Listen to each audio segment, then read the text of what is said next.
Thank you for joining me for another episode of Sitting Down with Scholars, where I'm joined by Mel or Micro PhD. And Mel, can you start off by telling my guests about your research career so far? Sure. Thank you so much for having me, Jordan. And I'm currently a PhD candidate in pathobiology, which is essentially the study of disease. And I started my journey as a undergraduate in the University of Puerto Rico, which is where I'm originally from, studying biology. And I was thinking of going into medicine, but some things along the way kind of changed my perspective on research and science. And I ended up changing into the PhD route, where I am now. And I'm working on the microbiome, which is like all the bacteria that live in our bodies, and its relationship to anxiety. Okay, can you go through and take my guests through both studying at your university in Puerto Rico and then how that's different from your experience in the US? Absolutely. I'd say it's very different, and I don't regret it at all. I think staying home for undergrad was the best decision I could have made. I felt like I connected so much more with my home. I learned so much about Puerto Rico that I hadn't learned in like traditional high school, and I don't know. In a way, I felt like it was very warm and very like obviously like weather wise, but also like in climate in terms of like how people are. And the only thing I think was a challenge there was research wise, right? Even though we do a good amount of really high quality research, particularly in the campus that I was in. The reality is that the opportunities at the undergraduate level are way more limited, right? So, getting into a lab, finding a professor that can support you, getting a scholarship so that you can do research and get paid, all of these things are things that at Brown, where I am now, I see such a difference in, right? Um, Undergraduates here have so many opportunities to get funding either externally or from the university, to be paid to do research either for the summer, during the semester. There's honor thesis opportunities. And even though all of these things were things I got to do in my undergrad, it was a way steeper climb in finding those opportunities in the first place, and then them having enough space to be able to take me as a student. So I'd say that there's been a bit of a difference in that, just comparing the two. But I think undergrad and grad school have also been very different, right? So classes wise, I thought grad school was honestly a little easier just because you have so much more experience by the time you start taking grad school classes in like having a college course, that it just becomes like a part of your routine. Especially I went straight from undergrad to grad school, so that was also kind of like I didn't stop in between, which I know is the harder part for a lot of people, that they'll work for a few years in like industry or something and then come back into school, and that can be a really hard transition.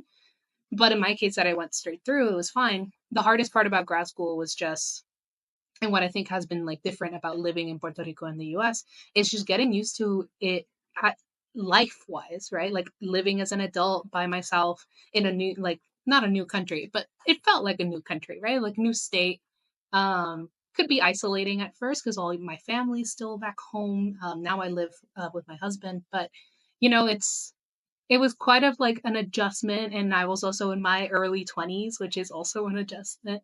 So yeah, it's been an interesting experience, but I wouldn't change it for the world. So, with you saying, just picking up on some of the elements, and for those whose geography might not necessarily be there in terms of, so from a cultural point of view, there must be some differences as well from I suppose you've hinted at more the academic community, but the general environment around, because Puerto Rico, from my knowledge, it's a U.S. territory, so it should have some of the same cultural elements, but I'd imagine equally a very different feel to it than because what state's Brown in? Rhode Island, it's like the smallest state. There must be some differences there as well from your experience as well from that transition culturally in terms of the people around. Absolutely.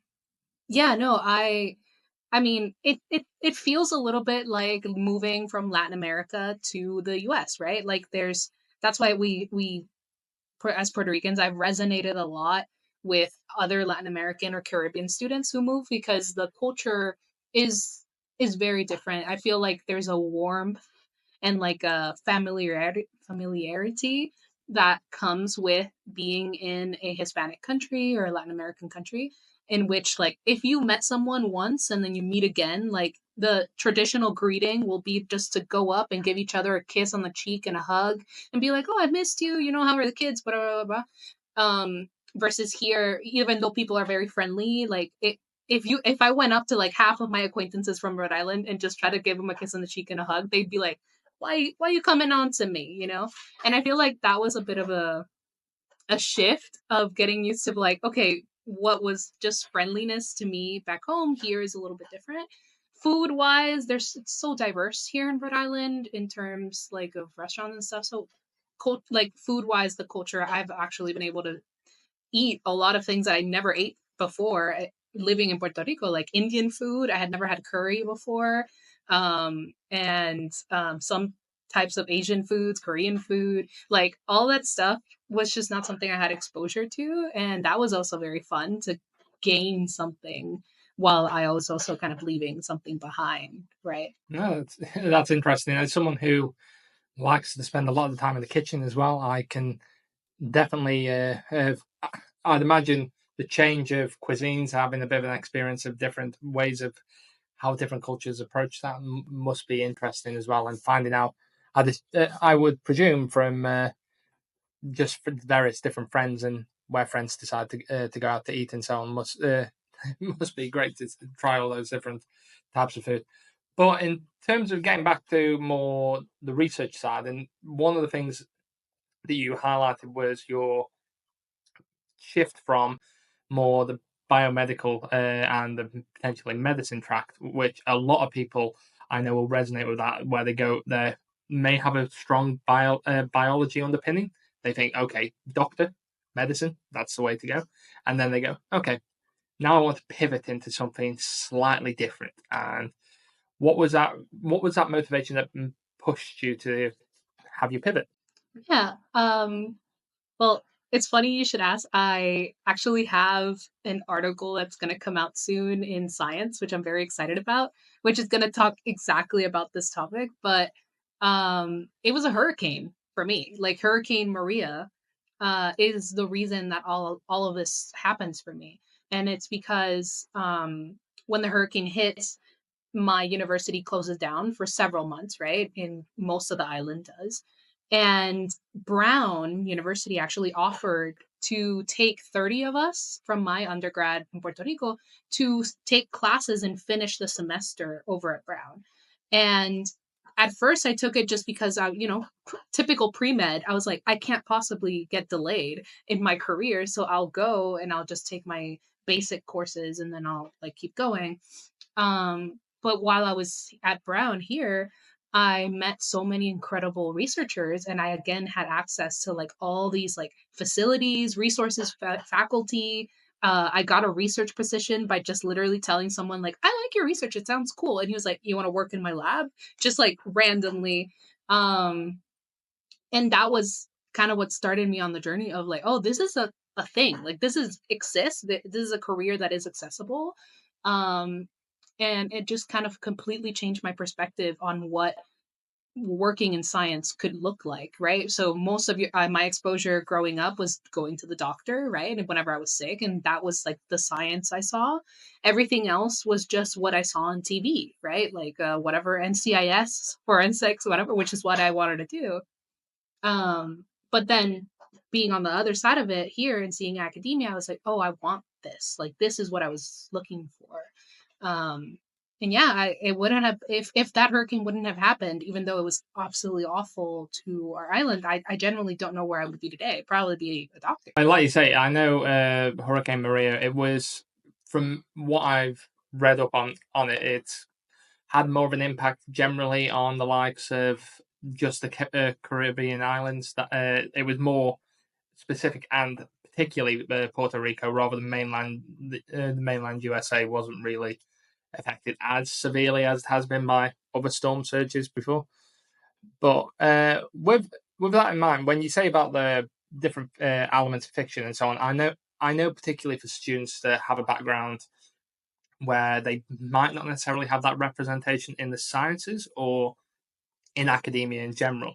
And so much of that is reinforced by the people we see on TV, whether that's people that are in a actual documentary variety, let's say Neil deGrasse Tyson, David Attenborough, who I would say are people who are associated with science elements, Jane Goodall, that type of person. And then you have, exactly like you say, there are various characters I can remember, whether it be CSI, uh, Dr. Mallard for a long period on NCIS, and just various Temperance Brennan. I think from my dive into the social sciences was very much from watching Bones and being interested in the culture of anthropology and that type of side of it. So I can completely understand how fiction shapes your story.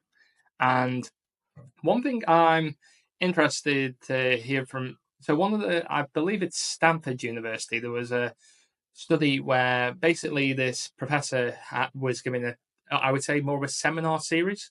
It turns out, unfortunately, the professor had, I believe, very bad health predicted, but the engagement they got from their students when they were basically showcasing more the human side of their story, the social elective element, and saying how you deal with, whether it be, you could argue it, you could apply it to trauma, grief, mortality, and it was ended up being, I believe, one of the most subscribed like seminar classes. But thinking about the story side of it, what do you believe is the impact of either stories of fictitious characters or the stories that scientists present themselves as, in terms of how we act and how we behave as either content educators or just scientists in the media? Yeah, absolutely. I think the crux at what the value of these stories can be, right, is that you can only really imagine being something that you can see, right? So if you see all these amazing scientists which are doing amazing work, I'm a Bill Nye fan, like specifically too. Like I felt like I saw some of his stuff growing up, and like Hank Green with Crash Course on YouTube, that was huge. But there's a certain degree at which it feels like something, oh, that's what they are doing, right? It doesn't feel like something that you can connect to as well as when it is someone that either looks like you, comes from the same place as you, has a similar background. And I think that's where the real value is, right? In the representation of being able to see someone that you reflect and connect with, culturally, emotionally, and then seeing them in a position that's relating to science, right?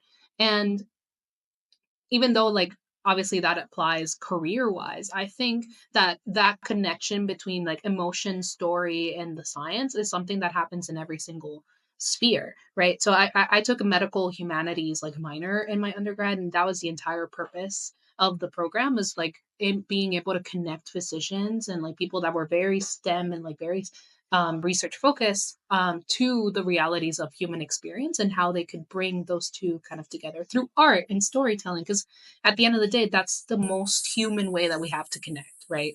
Um, so I think that there is power in like getting people to understand how important science can be and why it's important for life. But I also think in the other way, it's like also scientists and like researchers being able to understand what people need and what is like the current world's um thinking like, and what is needed, and what is the goals and aspirations that people have as human beings. And if you combine all that together, then you can make students that see themselves being able to be on either side of that conversation, which is going to be valuable. Yeah, like you say, the humanizing factor of showcasing not just what we're doing, but who we are, why we're doing it, and what our motivation is, which I think, especially when you see a lot of articles presented in the media, I tend to think it has to miss some elements out, and as a result, it tends to miss out the individual behind it. I take the point as well, and I know for so many different people who are trying to get into the sciences for whatever age they're at, particularly when you have, it still has a high degree of overrepresentation by more white cis men tend to be more overrepresented at various different ages of progression, and that's whether that's in the media or in faculty positions. And whilst trying to diversify the sciences is also something that, in my view, should be looked at more from it adds value to the individuals who, regardless of how passionate I am about my subject, I can't necessarily convey the same background that they have and their passion for it. And I can remember speaking to different students. I'm trying to make this more of a relating point to more your background in terms of more biomed as an undergrad, and equally your work in the gut microbiome. But the main thing is, some students have highlighted that a lot of the curriculum tends to, for argument's sake, focus on like Western diseases because they're the typical ones that impact. So, heart disease, diabetes, whereas it will miss out on, say, won't really.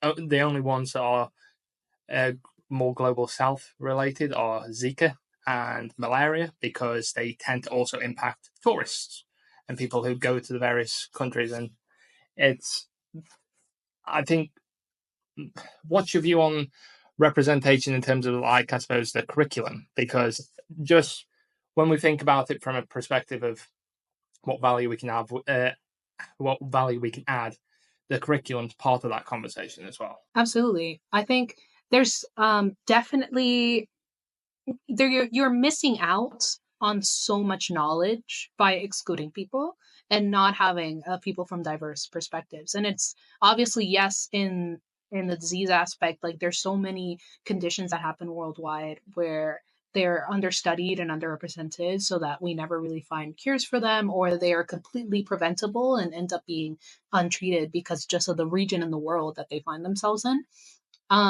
But I think also at the research level, there's so much that you can learn from having an open framework, right? And an open mind to traditional knowledge, indigenous knowledge that has been passed down through stuff like oral tradition, which I think is also not normally not considered, especially when you're building curricula.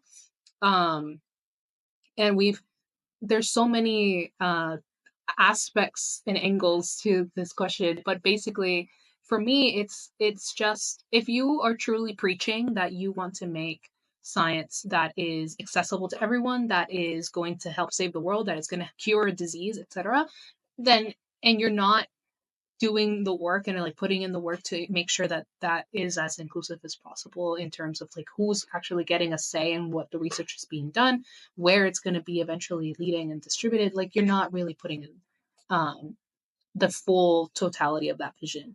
And I'll give you an example.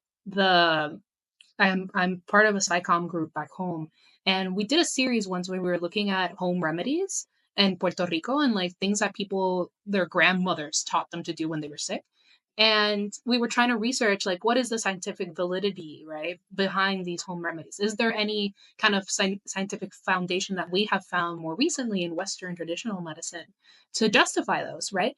And we found that in many cases, yes, like a lot of the ingredients, one classic one that my grandma tells me is like if you have a sore throat, do honey, aloe, which we call savila, and lemon juice. All of these things have anti-inflammatory properties. Naturally, they have antimicrobial properties to deal with infection. And even though, of course, it's not at the same level as like an antibiotic or something like that, which has been specifically designed, it's just evidence of like this is knowledge that would fundamentally be lost if we didn't like ask for it, if we didn't like acknowledge it as the knowledge that it is. And just because people didn't have fancy sequencers and the concept and understanding of like DNA and microorganisms 2000 years ago, it doesn't mean that they weren't also able of making very incredible discoveries. And I think that that applies for every single culture around the world, right?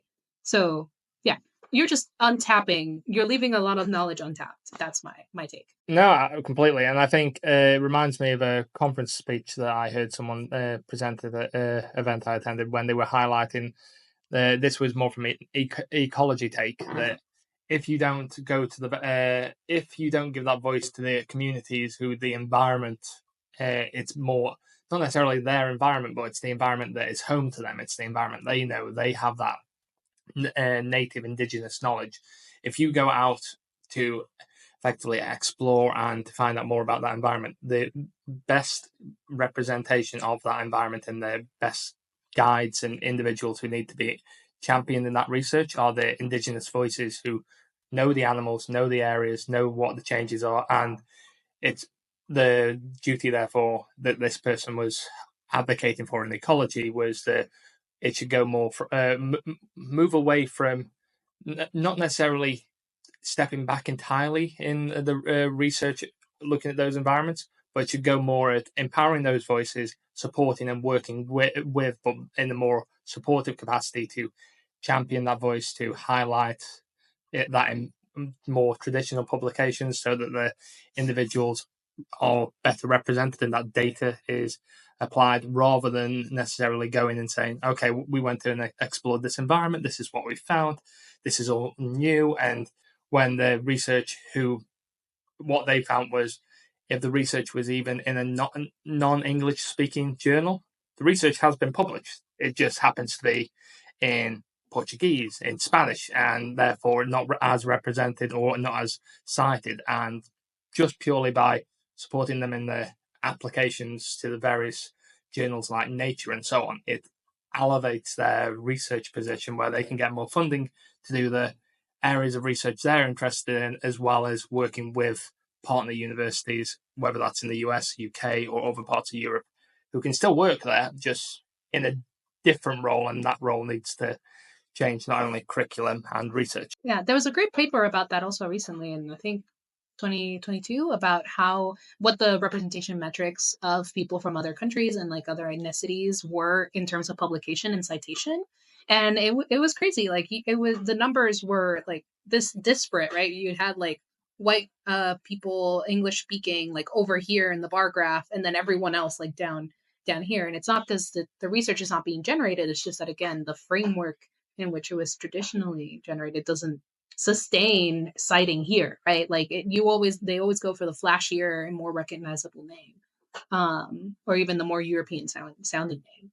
So No, I agree. And I know one thing that I will say, normally I'm not a massive fan of how particularly more AI in research, but one of the features I do think has been really useful is they embedded translate features into a lot of journals that they take the Spanish, the Portuguese native written journal, and they just allow it to be basically instantly translated if your university has access to it. That is, which is another problem, but that is a step that I'm going to read that now because I don't need to download it, translate it, or do that. The system is automatically translating it, and unfortunately, it is a bit of you want to be able to read it quickly. You don't want to go for most people don't when we read, as I'm sure you'll find them with your research, same as I have. If you're reading tens or so of papers every week, every sometimes day, week, in terms of at the abstract level, you want to be able to read it pretty much straight away, rather than if it's relevant to go through the issue and putting it through some form of system to change it. But rather than keeping on there, whilst we could talk all day about improving accessibility to research, I want to get more back to your individual story, and particularly the pivotal individuals who've really pushed or inspired you to be where you are today. I think I've had a lot of really wonderful mentors along the way. Some of them have been some incredible women in STEM, like Dr. Dalis Pinheiro, who like gave me the push to apply to the my first ever research scholarship, which allowed me, to do an undergrad thesis in undergrad, and that's kind of one of the um, main experiences I was able to use to get into grad school. I also had a wonderful teacher back in high school. Her name was Mrs. Jeannie. She was amazing. And she pushed me a lot to just do little science things in any way, shape, or form, like science fairs and stuff like that, that I normally was just not super into. But she saw potential in me for. And she was like, just try it. Like, just do one thing. If you don't like it, then you don't have to do it again. And she knew, like, if I liked doing it eventually. And I realized, like, oh, this is going to be fun. And that's the reason why I started going into, like, okay, I guess I'll do medicine, right? Like, even though I was thinking of being a chef for pretty much my whole like childhood. I was like, yeah, I'm just gonna be a chef. I'm gonna do pastries because I love baking. And that was pretty much it. But again, it's because I had an aunt that baked and I saw how fun that was. And I was like, I love that. Like, I would love to do that. Um, but then, like, getting exposed to science fairs, I was like, yeah, okay, I like science. I guess I'll do something with science and now bake on the side. um, it's, it, it's, she was instrumental in that. But yeah, I've had some wonderful mentors along the way. I'd say that also my current PI, like my current thesis mentor, Peter, he was actually my first ever wet lab research like mentor. Like he taught me how to pipette and do a lot of the techniques that I still use today back in 2018. So I'd say he was also pretty instrumental in getting me to like microbiology and feel so like inspired to do it. And he was one of the first people to be like, hey, if you want to do a PhD, like I'll support you. Like you can work with me if you want. Like I would love to have you. Um, so yeah, definitely a lot of really nice people in my corner, which I'm very grateful for. It's always great, like you say, when you've got whether that be the strong familial representation or the various different academic representations that really are there to advocate not just for the sciences but for your voice in the sciences. I did want this is more of a curiosity. It's more related. It's related to the passion for cooking and baking. One of the things that most people I know will, when they think microbiome, they think microbes, and they think the likes of sourdough, particularly. Do you do much better? Do you find do you ever bring the science into the kitchen, or do you have a complete disconnect? Honestly, ever since I started the PhD, not so much, just because I've turned it into one of my non-science hobbies in a way, even though like cooking and baking especially is just chemistry, right? But um I try to like not think about it too much just as I want to have like a little respite from work. But it's hard not to, right? Like I find myself like you looking at my yeast kind of side eye of like, okay, I know how to make sure that you grow better because I know growing conditions in the lab. Or like it also on the other side can be a little annoying of like I get a little bit neat freak in everything. So I'm like, oh, cross contamination and all these things. Just because, especially as a microbiology researcher, like you think about these things way more often. Um, but yeah, no, I try to keep it as separate as I can. But there's like a really cool fermentation theme, I would say. Like so many people that work in the microbiome do like fermenting things. Like they'll make their own beer, they'll make their own kombucha, kimchi, and all these things that require um, fermentation. And I think that's pretty fun, like using your powers for evil like that. So Like you say, as someone who, like I said earlier, both of us sound like we've got a passion for the kitchen as well as science and academia. So yeah, I definitely feel all the, like you say, the where you see the science coming through in what you're doing and so on. But in terms of some of those individuals, I know a lot of those individuals you mentioned in terms of who pushed you. A lot of them are also active scientists and active researchers. But are there any researchers that really came to mind, either as not necessarily as a mental figure, but as a representative that really encouraged you to more go, yeah, that's something I can see myself doing. That's an individual that I could see myself emulating or following that type of career path, whether that's you've had direct contact with them or indirect contact with them. I think my first real inkling of that, and because again, it was so hard growing up back home and not having that much exposure to it in general. So beyond TV, right, and like the normal things that we've already talked about. Um, I think Hank Green definitely remains one of the people that I was like, oh, and I think particularly he's the example that comes to my mind because not only was he like so accessible on YouTube, but it was my first kind of deep dive into something that can be considered science communication, which is fully the career I want to pursue now. And I think even though at the time I wasn't realizing that part of the draw I had of like seeing him break down concepts and like talk, have animations and stuff like that, which is very artistic and was kind of fun and engaging. I didn't realize like how much of that would also inform the way I think about science now and like how I think he set a standard for me of like I want to make sure that people understand what I'm doing as well as I understand what Hank was explaining, right? Um and that has kind of rolled the ball down.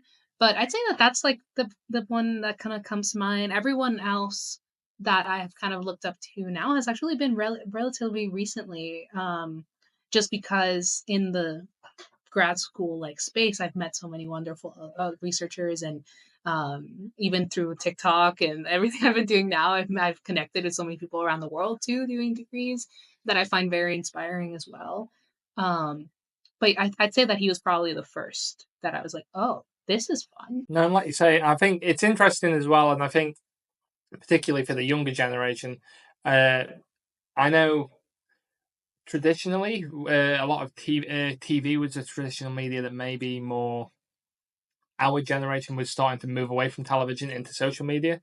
But it's interesting as well for you to highlight that it's more YouTube and the social media scientists, as most of them would typically be seen as, tends to be more that representation that is that real point of, oh yeah, I like what they do, I want to do something similar, rather than, I do think it's always interesting to when you get into academia. There's so many different individuals that provide, oh, that's a great area of research that I want to know more about. I'm really interested in your work or how you approach this. But getting access to that type of individual or that type of knowledge base isn't something that I think is accessible to individuals as they move up through their academic journey. At least for me, it wasn't. I think when I think about my experience, I think really at master's level, I would say I really started to get to know more scientists as, oh, I've recognized their work a couple of times at conferences, whereas before it was the typical scientist who would be on the poster board of your primary school, high schools, where, oh yeah, Einstein, Hawking, etc., who they're very typical scientists that are almost wheeled out each time that they're talking about, okay, this is a physicist, this is a biologist, so. But yeah, no, no.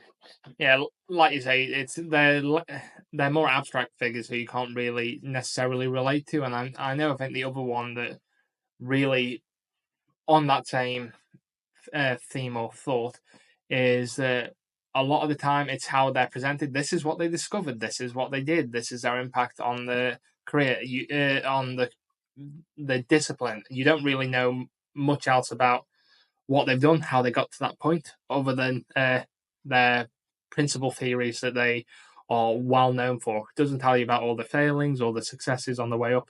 I mean, I was at a conference dinner and I found out that Alan Turing, as an example, famous for the Enigma machine and coming up with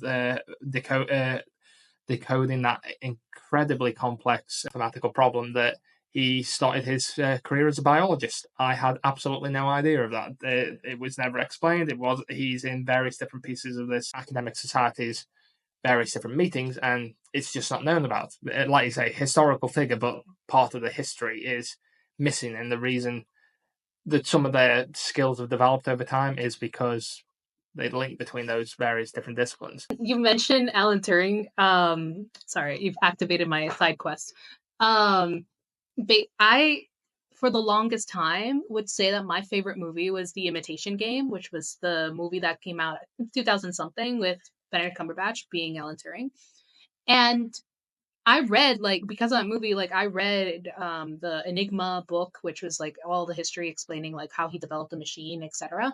But even though, like, in theory I knew he was the father of computing and like we have computers things in large part for what he did, it what the aspect of his story that connected with me the most was the aspect that he was a gay man that had to be closeted, and even though he was all these amazing discoveries, um we lost him because of attacks against this person just because of who he was. And I think that to me is part of the reason that I believe so strongly in what I've been saying, right? Of like, even though I knew him in theory, I had learned about him in like school from a textbook at some point.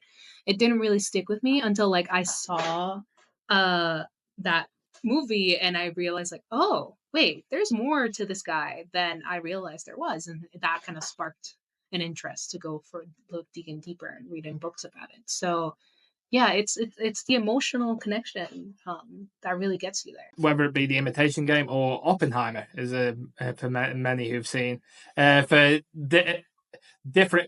different scientists who have had, like you say, they've either been not necessarily in the case of Turing where he was closeted, but where Oppenheimer was basically silenced and moved away from so much of his work and so much of his impact. Admittedly, whether from hearing different things, whether he wanted to necessarily only be associated with the Atom Project, or Manhattan Project rather, but the fact that he was basically viewed based on his association with various different people, and the accusation there at the time, and even though he did such a broad piece of work that really made such a impact for good and bad, and it's not. I don't want to go into that type of discussion, but the argument that you can have such a 180 done from he did that work. He was so valued at a time, and then very quickly the perception of him changed. Same again for Turing and how he was presented in The Imitation Game. Very, very valued at the time, and then all of a sudden, oh, you're more of a problem. You're a problem now, and that's. But like you say, I think it's the story that really you take with you. You see what they're doing on the screen, but different than I think how it's presented in a lot of other traditional media where we see the output of the project, we see the output of their work. We don't necessarily see the person behind it and the story that goes into that. And I think that's where I hope that some of and I'm hoping they do it for other researchers and scientists who have had such an impact as well, where they start showcasing more of the stories and not necessarily just uh, scientists from the hard sciences, but the more social sciences, I would be quite interested to see, or just generally talking about individuals who are conducting field work. Not just, there are plenty of stories and plenty of individuals that I think could make a massive impact on the docudrama community, and maybe the next Oppenheimer film. Who knows? Just depends on if a director decides to think, "Oh yeah, that story's really." Thinking about storytelling and your own impression, your own experience with telling your story and sharing that on social media. What was really the thing that pushed you to start? You've hinted at it earlier, that various different SciComm groups that you're in, but what was the start? My first kind of push and foray into it was in the pandemic 2020. Then that's when we founded Ciencia para Todos, which is Science for All. And it was just started because a friend of mine was like, hey, have you seen all these like crazy posts about how COVID is not real? And I was like, yeah, that's crazy. Like, I can't believe it. Like, how can people like think that, we have so much evidence about it? And she's like, I think maybe it's just because they haven't understood the research that we have so far. Like, maybe we should do something about it. And we said, yeah, we should. And for us, it was very important to do that in a language that was accessible to our own community, because that's the people we honestly cared about the most at the time, right? It was the people that were around us, and we were like, no, this something needs to be done about this. And so we started that, and I would say that's my first kind of official science communication foray. Right, we're still going five years later, and it's been a hell of a ride because it's just been so interesting to hear, testimonies of people grateful for us to be able to like distill scientific concepts that maybe they had heard about but they were kind of scared of, particularly, when the vaccines were coming out in COVID in the beginning. Like, that's when we got our biggest kind of momentum. It was people being like, oh, thank you, I was so scared of this, I had no idea, and like I feel much safer now going in to do it. And that's life saving, right? And I had helped and mentored people before, individually on one-on-one, and I always realized that, like, it was that feeling of, oh, the satisfaction and the fulfillment that kind of kept me going in science for this long. And I realized with CBT that, like, oh, I could keep doing this forever if I wanted to. Like, this could be my career.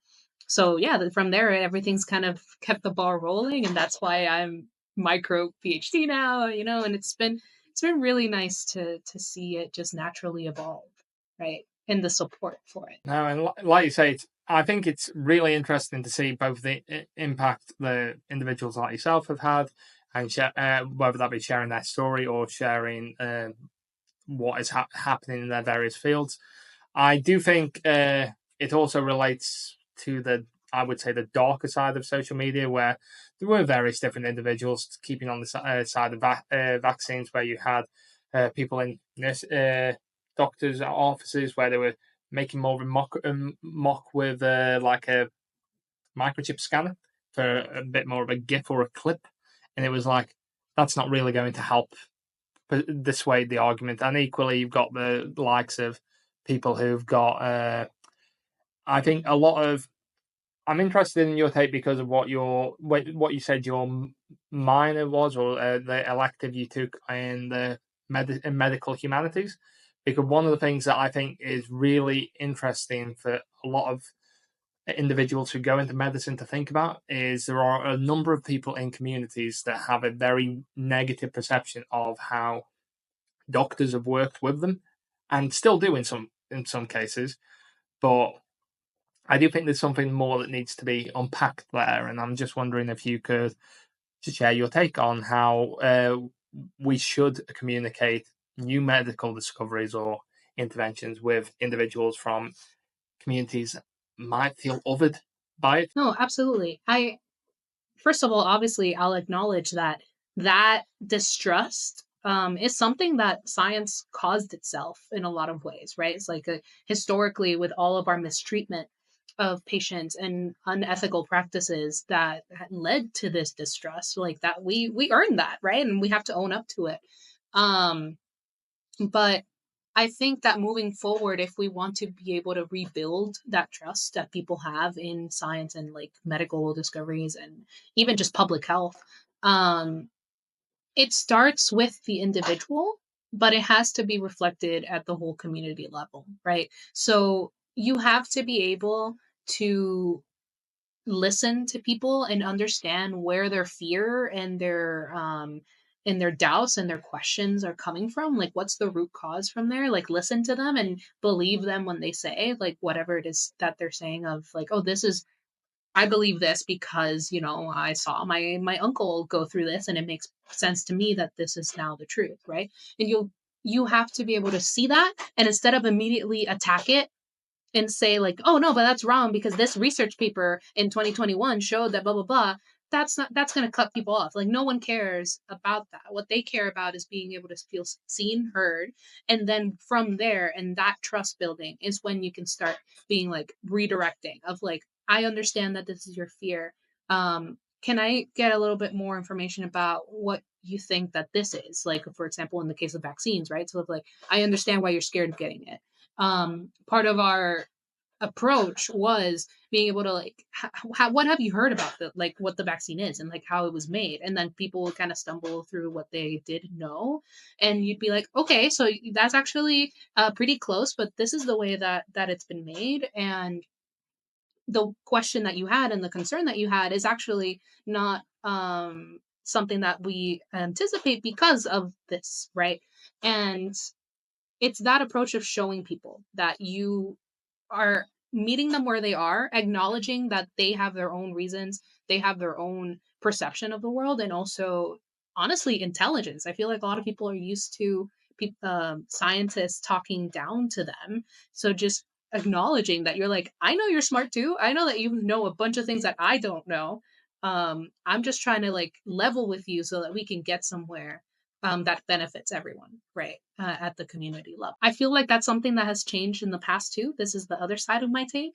In the past, I feel like there was, whether it was through social threat or just like perceived social economy, like there was a higher likelihood of people doing things communally just because it was seen as like, this is the right thing to do, and if I don't do it, I'll be socially shamed.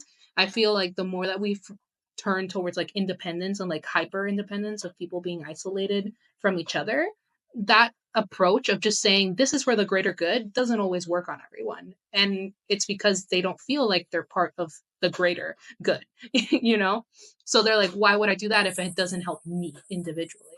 And while empathy wise, obviously I have some like issues with that, and I feel like that is something that we should work together to like fix.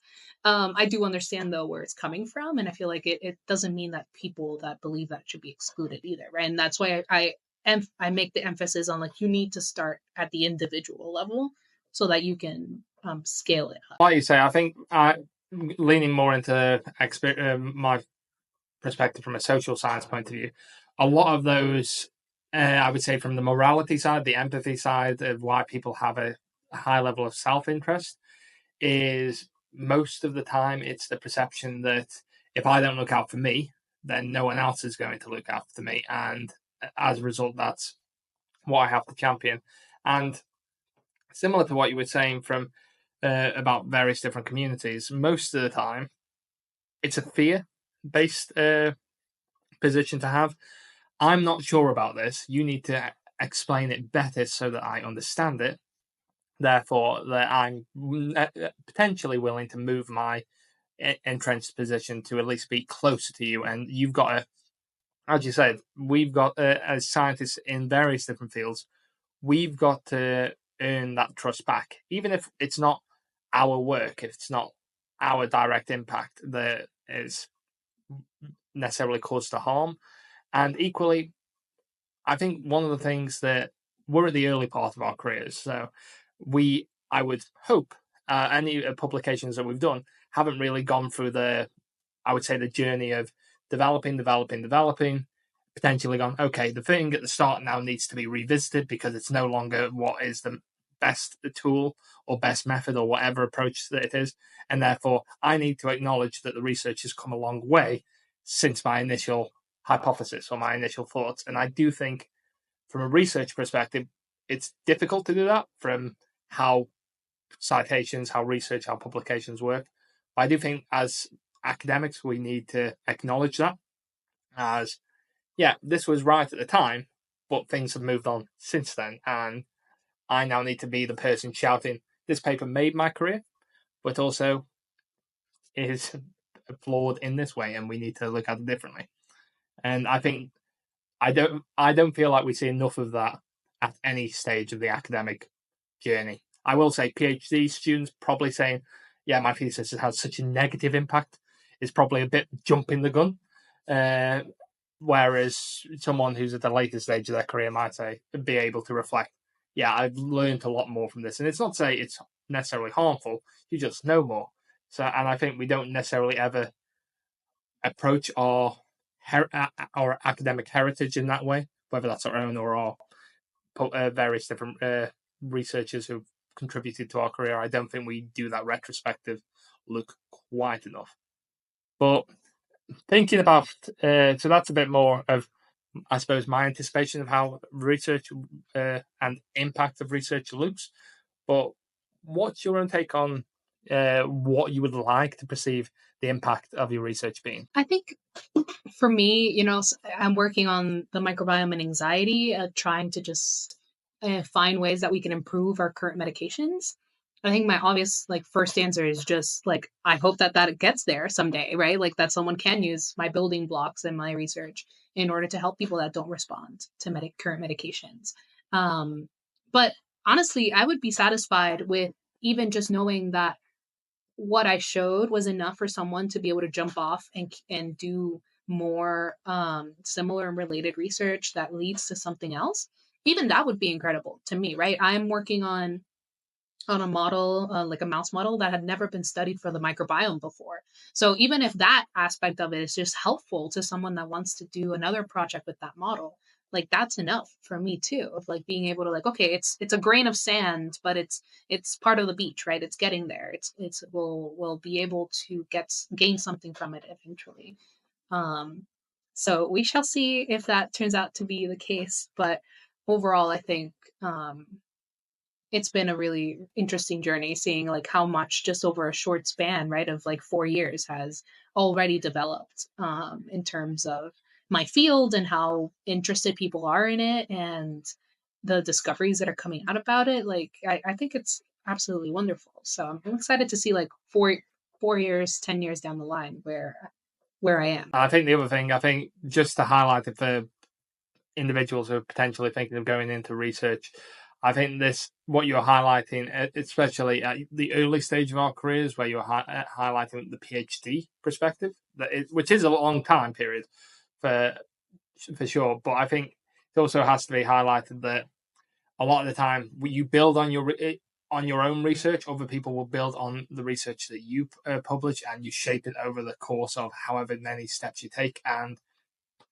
it's not at this stage where you necessarily. I mean, I'm sure people have, but it's not necessarily at this stage where you have the breakthrough that redefines your field. Your field, typically, anyway. Not saying it's an impossibility, but typically it's not. It's not the case, and I think if people look at why, for example, we get research funding, particularly around contributing to an impact in our field or contributing to the literature, I think if people start to look at it from that perspective, it will potentially start to make the various disciplines the reason and the justifications for why the research has had the funding at various different stages or to answer very specific questions will hopefully clarify some of that point to the public. It might not necessarily be that cure for anxiety, cure or treatment for a long-term treatment for anxiety or some form of more solution for people who are struggling with it, but it may contribute to helping it, which will help shape drug discovery or something to that degree. Same as my own research is not going to, I'm sure, have a massive redefining of education, but hopefully it will contribute to making people think a bit differently about how they teach, and that's the approach I think most people hopefully need to see in the sciences.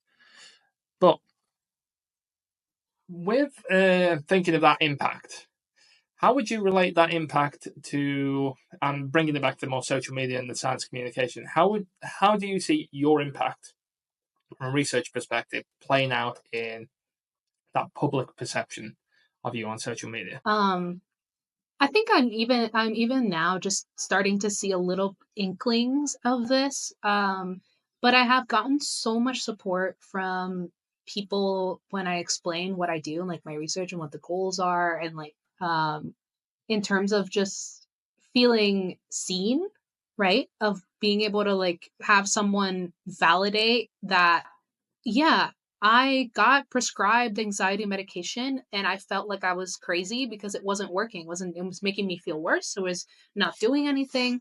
And I would go back to the doctor and they would put me on something else and it didn't work either. And it felt like this kind of constant cycle of them feeling like, is it me? Like, am I, am I the one that's the problem here?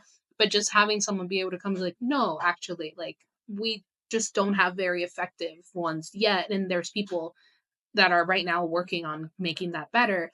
even just that has made so many people come up to me and like say like thank you. You know, I feel like there is hope, even if it's not for me, but at least for my kids. I also worked a lot with like neurodivergence a little bit in the beginning because I my model is also has like some autism implications. So there were people that was like, I was just genuinely happy to see someone talking about autism instead of a disorder or disease, just like a neurodivergence and something that can impact quality of life, but that there's ways around it.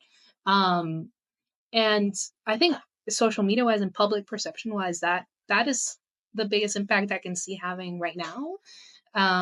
Hopefully, you know, in terms of also just who I am and my culture and my background, like I can help inspire more Puerto Rican students to get into science in the first place.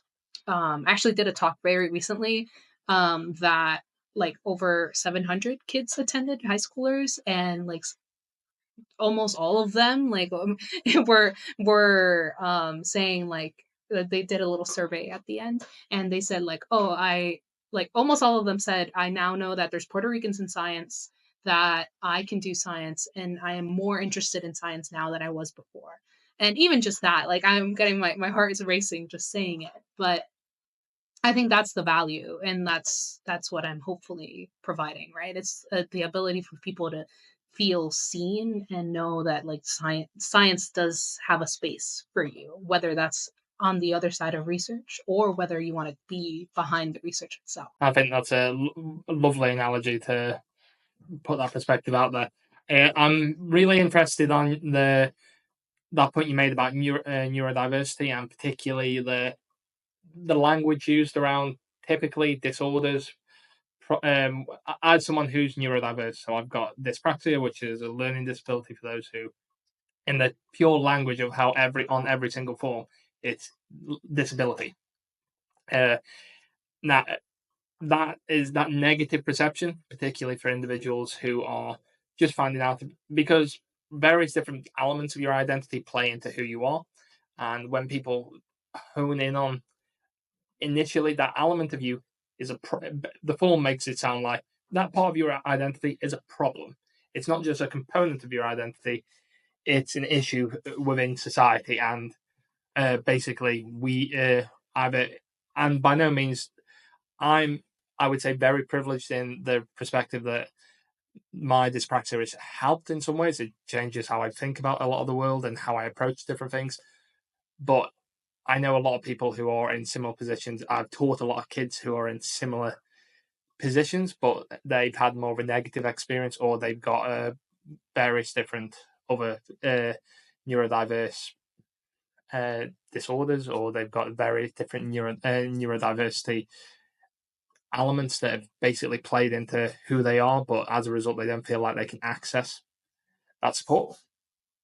And yeah, I do think it's really interesting to hear, and I'd love to know a bit more about your take on necessarily either the language around that or any other general thoughts that you have around. I actually was on a panel about this precise topic. I want to say 2 years back, talking about language in science communication, but also just more generally.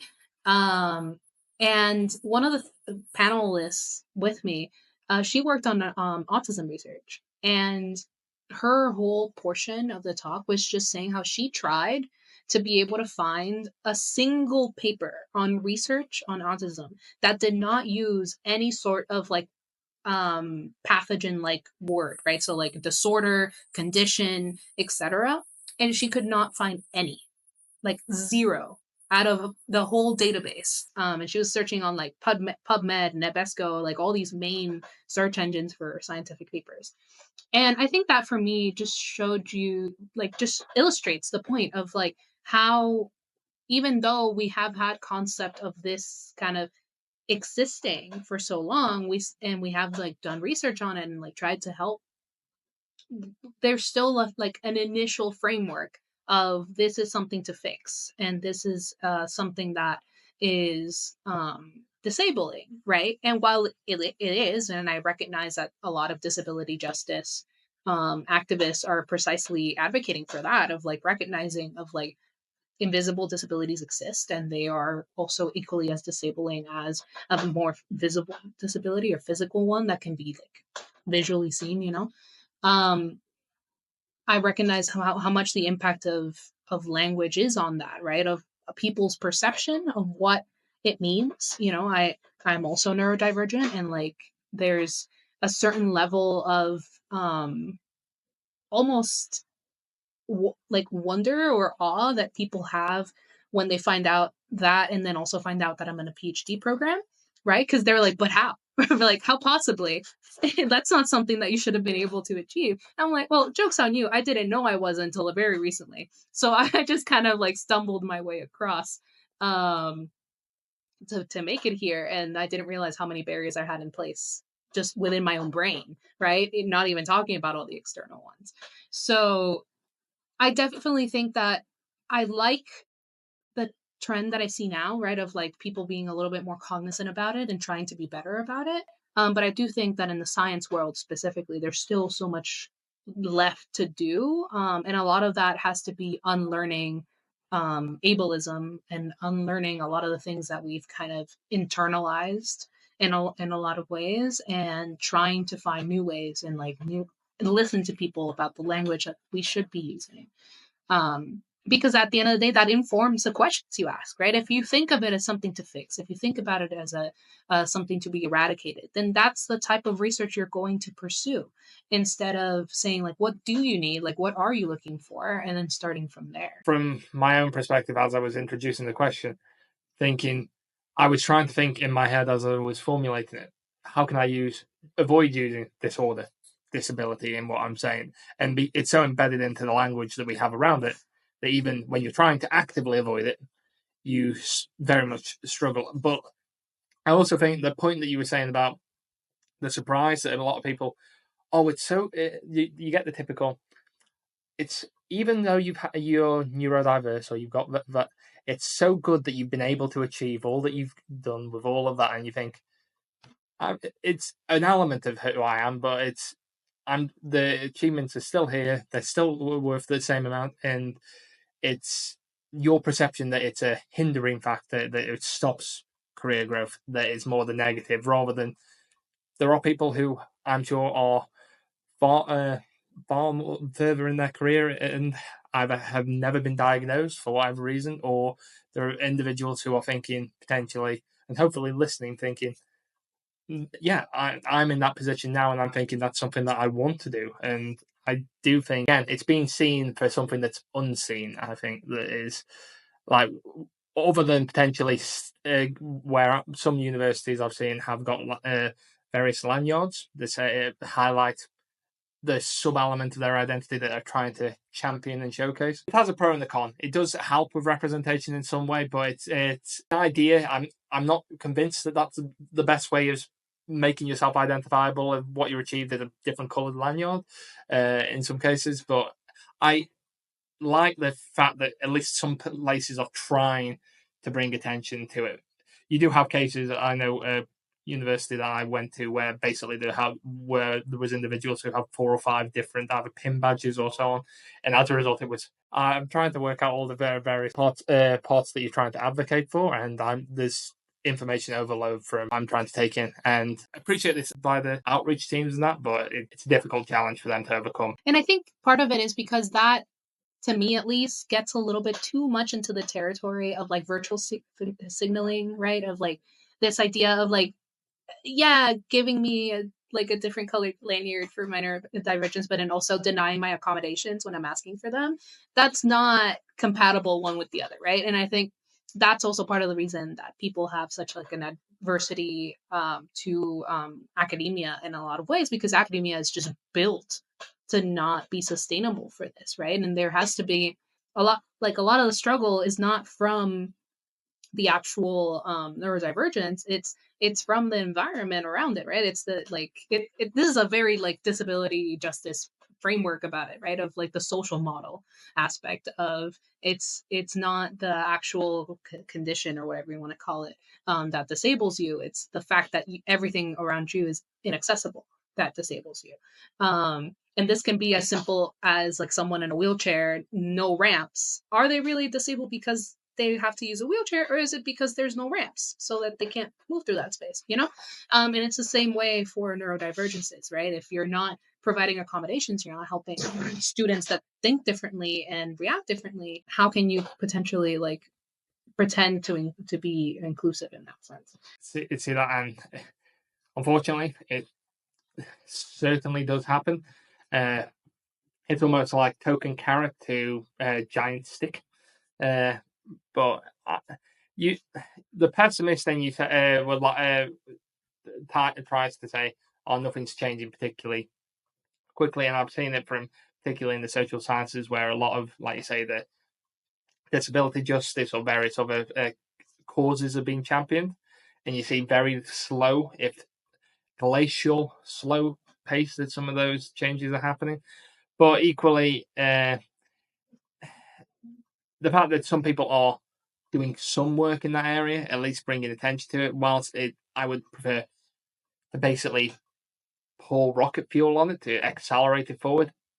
The fact that the optimist in me is glad to see some work being done in it. The pessimist in me would like to see far more attention being played to it, and particularly not necessarily for my own, like you say, mine and that of peers with in terms of accommodation needs for professionals and that type of setting, but particularly for the students I teach, and seeing how some of the tests aren't necessarily as inclusive. Where I see a student who's a great performer in the class, but they fall foul of tests because whether they have test anxiety, whether they have whatever, they're really bright kids. They're really capable who will be better assessed practically or through other forms of assessments. But the model that we have just does not allow them to showcase the best part of who they are, and as a result, they get a lower representation because of it. And their lack of justice is probably the best word for that, purely based on the fact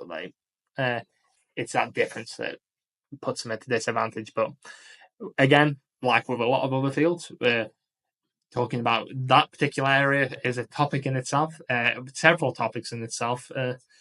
But yeah, again, I'm glad that we're having this conversation because again, it's another fanning of the flames for the various different causes that are out there.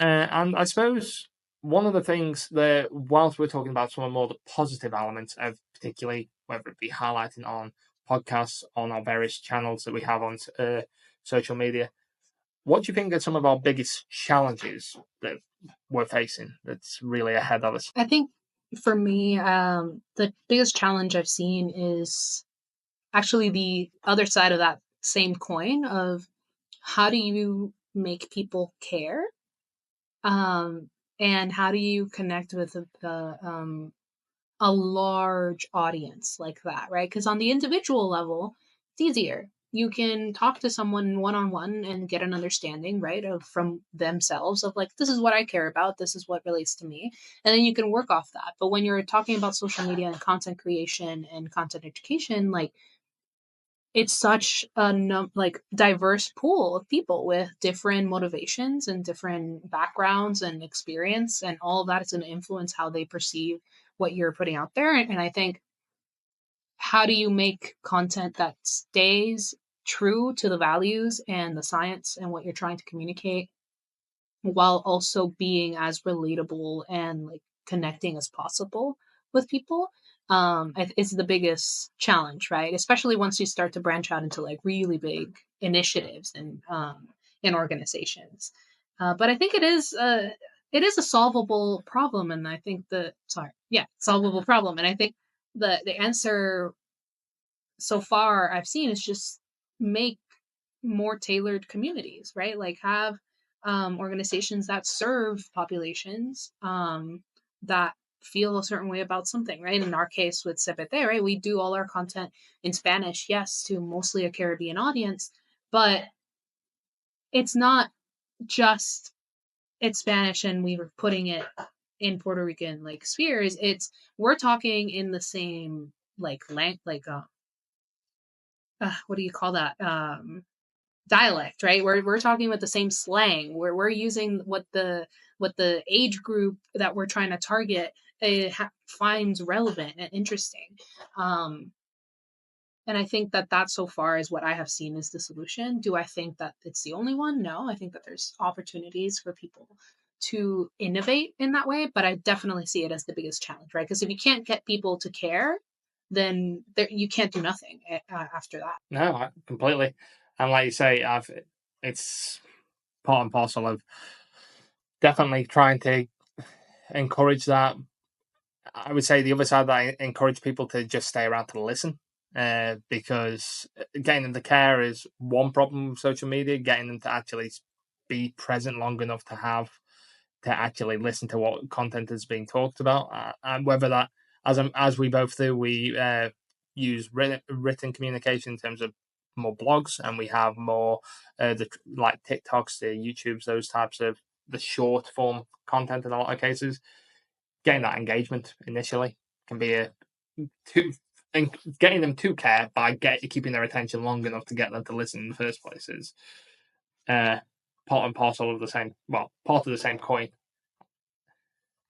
But just thinking, this is going back to what we were discussing earlier and moving away a bit from the social media frame at the moment, is that when we're talking about the growth of our fields and that sense of academic heritage, what would you say your view of how that has changed for you in terms of how you've seen either your field change over time or and how that's played into your current interpretation of where your work's going? Yeah, I think for me, I've seen a lot of growth in the amount of interdisciplinary work that's happening in my field, right? So, working on anxiety, microbiome, like I am at the intersection of microbiology, neuroscience, behavioral science, um, and even a little bit of medicine, right? And immunology. And all of these fields, I think, used to be so much more subdivided, but over the years have been kind of realizing and coming together to make science that's more holistic and looks at the entirety of the body, um, as the whole specimen and not just the isolated reductionistic model that a lot of Western medicine in particular has traditionally had, and research consequently, right? So I think that's been the coolest part of being able to talk to people in terms of communities and group change and like just overall um, a more holistic model, right?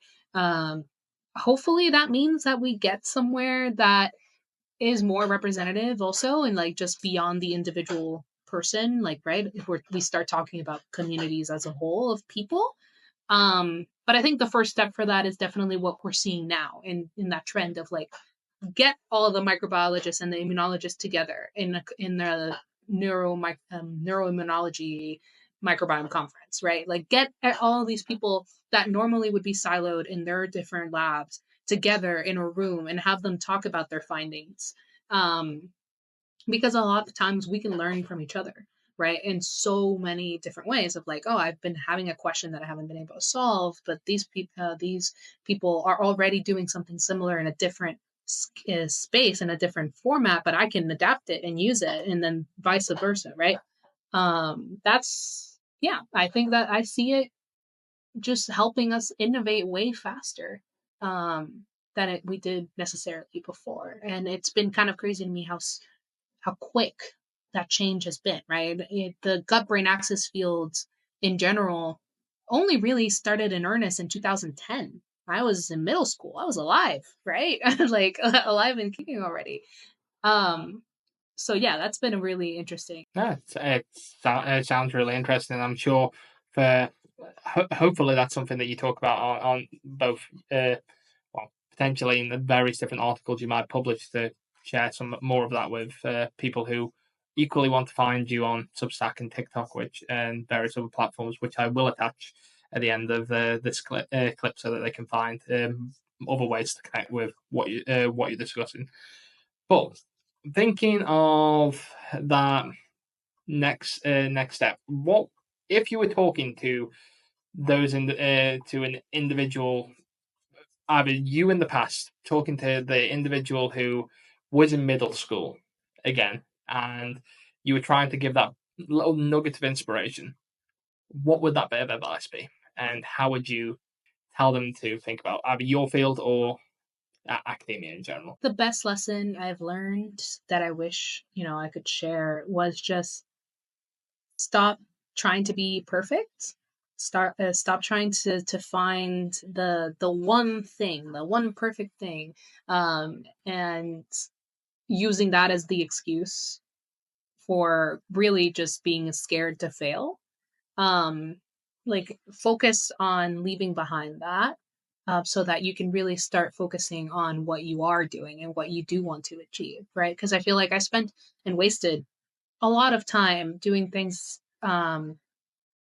over and over and over again just because I wanted to get the perfect answer, the perfect result, whether that was in the lab or outside of it. And at the end of the day, like that's just wasted time, right? Like I should have just been more comfortable with failing. And if that was the answer, then that was the answer, right? Like not pushing and rolling and getting stuck in a spiral, essentially. And I think that that's a skill that you have to learn because our natural instinct is not to be, not to do bad, right? And not want to be shamed or whatever. But once you learn it, everything else just becomes so much easier. And I feel like I've been my most happy and productive self the moment I started getting over that. So that's definitely what I would say number one. And I think especially as neurodivergent people, like you just fail so often because like you're kind of fighting against your own brain. I think that that was that's why it hit me particularly hard too in that aspect. Academic experience. What was that moment when you really realized that, whether that be communicating your research or getting into the field of research in general, what was that moment when you realized this is what I want to do? This is how I'm going to have an impact. This is my legacy. Yeah, I think for me, it was just the first time that I was able, two things, to comprehend that me not knowing the answer didn't mean that I was missing something or that I was um like incomplete, right? It was just that that's the edge of knowledge and the edge of science that we knew so far. That feeling kind of solidified things for me. And I only really had that feeling once I got like very into my PhD, right? Of just like, oh, okay, so what I've been like, this is it, right? Like this is the edge, and now everything I do from here on out, I'm pushing to make that edge a little bit farther. That was an incredible feeling that I feel has kept me motivated. But even before that, just to stay in science in general, I would say it's definitely more on the communicating side. It was the first time that I talked to a student that I was helping. I think it was college applications, and I was explaining something to them about the research I was doing at the time, and I could physically see the moment that it kind of clicked for them, what I was saying, and then they had like this big smile, and they're like, "Oh, see, now I get it." Like like we were talking about this in class, and I didn't understand that. I was too scared to ask the teacher, but like now that you're talking to me about it, like I understand it so much better. Like thank you. And that kind of like fulfillment that I felt of like, oh, wow, I just made a difference in that person's life, right? Even if it was kind of small, it was huge to me.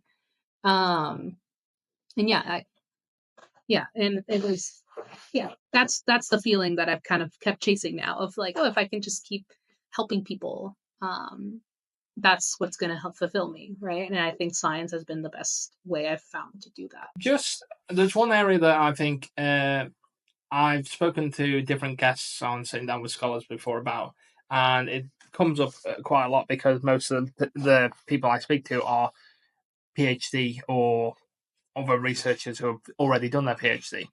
Do you think there's a value that we should try to package the philosophical thinking that goes into the PhD to, like you say, embed some of those elements of, you might not get it right, but you'll learn something as you do it, which Whereas in school, where it's very attainment and very, let's say, it's very much what you know based on the facts that you regurgitate, and it's very recall focused, that we miss out by not embedding that philosophical element of, yeah, I might get it wrong, but I'll learn something because I've got it wrong.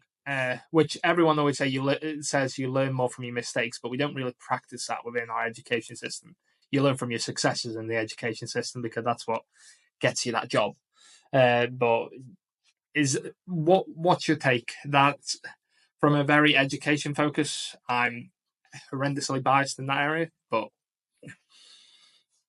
I think absolutely. Part of what we get from this experience, from the PhD experience, is precisely that, the package, right? Of the idea of like there's so much that we don't know as humans, and we like to pretend that we have the answers to everything. But we really don't. And the fun part is really in like the pursuit of that knowledge, right? Of like the trying your best to find the solution and the answer to it. And I think that applies to anything in life, not just research itself, right? Like there's no one out there that knows how to have a perfect relationship or knows how to have a perfect garden or like a perfect sourdough, right? There's it's not That's not real. What's real is people finding ways to practice and like try it again and again and be like, okay, this is what works and this is what I think that could be done to improve what is working. And then it's a little step further at a time. um I think there is value in communicating that to people, and not everyone has to do a PhD to learn that, right? And I think that's the point of sharing it out and just being more transparent. And I think keeping in line also with what we've been talking about, I think that's also how you rebuild the trust with people, right? If more scientists opened up about how they have also failed and take themselves off this like kind of weird pedestal that we have of like, I don't trust you, but yet I know that you have achieved a lot at the same time, so I put you as some kind of not human entity here. um you step off that and you say, no, I put my socks on one foot at a time like everyone else. um it's just going to help everyone in the long run. I also think it's half the fun in learning, and I think that's the fun of it, where uh, you might make a mistake. You quite often will go, and I know I've spoken to many different colleagues who've done the whole, oh, I've was doing that piece of work, and I don't know why I did it that way, but I completely ruined that run of samples because I left them out of the fridge too long, or I decided to uncap something, or in the case of, oh yeah, I recruited them in this way, but I don't know why I went there because there was only two people attending the event, and those types of approaches that you think, yeah, I think we just need to embed some of the, not like you say, no, not everyone needs to do a PhD to learn that type of approach, but I do think packaging some of the elements into the curriculum and not necessarily getting away from the attainment focus, but just also thinking that there's a holistic element to it. There's the learning how to be, how to listen, how to be human. Uh, and that's something that you pick. I think PhD does very well at making you reflect on, because Lord knows from my experience that I made just as many mistakes, and I've gone, oh, why did I do that? And had to really reflect on why am I thinking of that approach, as I have gone, you know what, this is exactly what I was looking for, and that's exactly the way I want it. And yeah, I think if we could package that and make some of those skills more accessible earlier, I think students would have a more enjoyable time of it. What would be your next question for the next interviewee that I have? What would it be that you want to find out about their research or their content impact? Ask what is a population that they are currently serving right now with their work, with their advocacy, whatever it is that they're doing, and what is a population that they would like to reach out to that they haven't had exposure to before. Okay, and that's an excellent question, and I'm sure I really look forward to the response that you get. And just before, uh, the last question is not from me; it's from my previous guest asking their question to you, and that is, how do you connect to your audience or your community? That's a very good question. I think that I just, in my like best of my ability, I just try to be authentic, right? And that sounds kind of cheesy, but it's the reality, right? Like I feel, especially talking about like social media and like how sanitized and robotic some like trends and like some of the accounts that go really famous can be. Um, for me, something that has been like very important has just been to be myself in whatever shape that takes. Then that's what's happening, and I don't care if that means that I stay at the like I think it's like 1,000 something followers now. Like I don't care. Like as long as like I'm helping those like 1,000 something people to learn something about science, and connecting with them just by them like resonating with what what I'm saying, where I come from, the way I think about things, then that's enough for me. I think that you can't really put a price on just being yourself, and that's the best way to connect with people, right? You can't pretend to connect with people while being someone else. So I would say that that's been the best way that I've managed, and oftentimes if you listen, like people will be themselves back and you'll be able to make some really lovely connections, right? And like I met you through what I've been doing. I've met so like Jacinda and Amanda and like so many wonderful people through it. So yeah, I think that's been the best way I've found. And like you say, there's definitely a very vibrant academic community for individuals to connect to. And just as I look to sign off this episode, can you just go through, Mal, just if someone wants to connect with you and find out more about what you're working on or what you're talking about on your various platforms, what platforms can they find you on? First of all, I've loved this conversation. I love talking about stuff like this, what the grad school journey is. I talk a lot about the microbiome and its relationship to health and anxiety and behavioral and mental health. So if that's the sort of thing you're into, and also just, books, reading, and all my other little fun hobbies that I do, you can find me everywhere, right? On TikTok, on Instagram, YouTube, Blue Sky as either Microbe PhD, or you can just go to microbephd.com and I have all my links there too. And yeah, if you're into art, science, art, writing, reading, and everything in between, you'll definitely love to see you there.